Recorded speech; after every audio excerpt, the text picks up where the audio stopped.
Life inside a Japanese male prison is not what you've seen in Western films. There are no shouts, no riots, no chaos. It is quieter, colder, stricter. In places like Nagano prison, everything functions like clockwork. This isn't just incarceration, it's behavioral reprogramming disguised as routine. Prisoners wake up to classical music, not for inspiration, but for control. The beds are folded with military precision. The sandals are aligned with geometric perfection. Even the way they brush their teeth is timed. For 1 hour in the morning, they must wake, clean, eat, shave, and sterilize their cells until they gleam like operating rooms. And if they get it wrong, if they dare to speak without permission, or glance the wrong way, they're thrown into solitary, stripped of books, light, and human contact. It's called reflection, but in reality, it's slow psychological erosion. They march to unpaid factory work, where speaking requires a raised hand. They craft cushions, shoes, and government contracts under the gaze of uniformed guards. Leisure time too is militarized. Prisoners jog in unison to ping pong tables and karaoke rooms, smiling like it's fun, but you can tell it's not. It's eerie. And beneath all the cleanliness and order lies the deeper truth. This is not about reform, it's about conformity. The Japanese system isn't built to help you return to society. It's built to force you into submission, even if it means destroying you in the process. Foreigners who end up in Japan's prisons often learn the hard way that justice here doesn't mean what it does back home. Once arrested, guilt isn't something proven, it's assumed. Japan's conviction rate is over 99%, and most of those confessions are forced. Interrogations can last 12 hours a day, with no lawyer, no recording, and no breaks. The goal isn't truth, it's submission. Take Carlos Ghosn, the former Nissan CEO turned fugitive. 400 days behind bars, interrogated endlessly, denied sleep, stripped of dignity, and paraded like a criminal before he was even tried. His escape wasn't about guilt or innocence, it was survival. But for every Ghosn, there are dozens of foreigners who can't flee. Men who barely speak Japanese, pressured to sign confessions they don't understand, locked up for months on end without trial.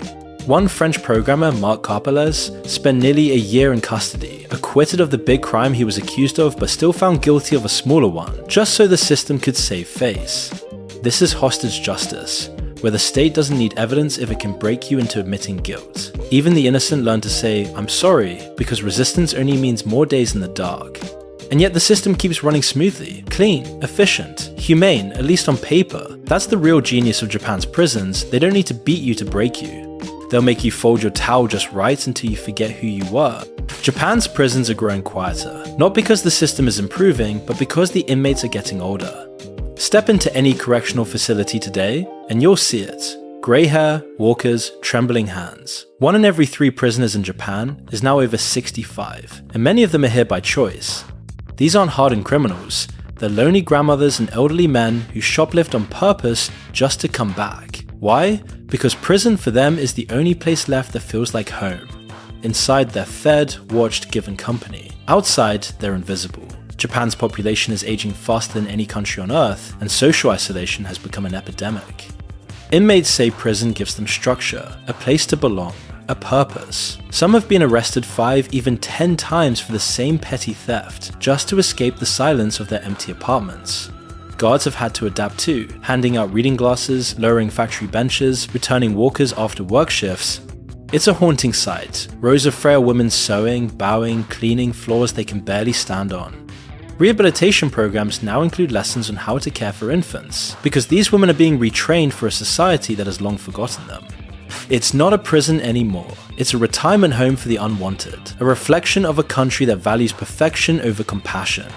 And in a strange, tragic way, these inmates aren't trying to escape the system, they're escaping the loneliness that the system itself created. On death row in Japan, there is no clock ticking down to your execution, because they don't tell you the date. You wake up every morning not knowing if this is your last sunrise.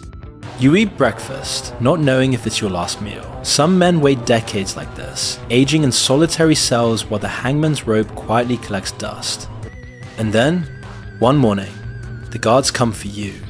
No warning, no goodbye call to your family, just silence. This psychological torment, this indefinite countdown isn't a flaw in the system, it's the system. Japan sees confession as the highest form of justice and execution as the final harmony.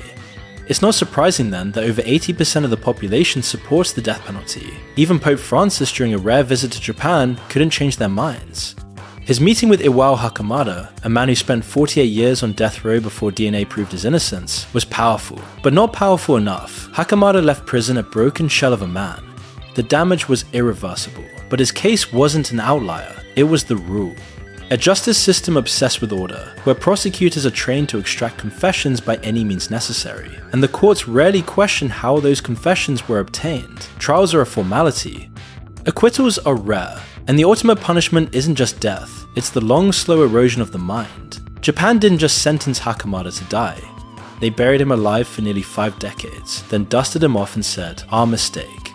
Every year, in one of Japan's most notorious high-security prisons, Kobe, Fuchu, Nagano, they hold a festival. Not a protest, not a vigil, a festival.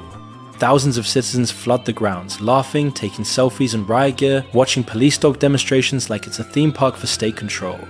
They line up to taste the prison curry, the same rice and gravy served to inmates behind locked doors, and they love it. Snapping pics, clapping for guards, nodding approvingly at how disciplined Japan's criminals are. It looks like national pride, but to anyone who's seen what happens inside, it feels like a celebration of obedience.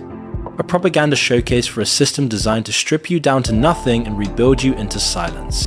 Confess and you're fast-tracked to conviction. The system was built this way. Prosecutors are rewarded for confessions, not for justice. One former prosecutor admitted it bluntly, "Our job was to make them talk." And the courts? They don't question how the confession was obtained. Over 99% of cases end in guilty verdicts, because once you confess in Japan, the trial is a formality, even if you're innocent. That's why people like Carlos Ghosn didn't run from guilt, they ran from a system that was never designed to let them prove innocence.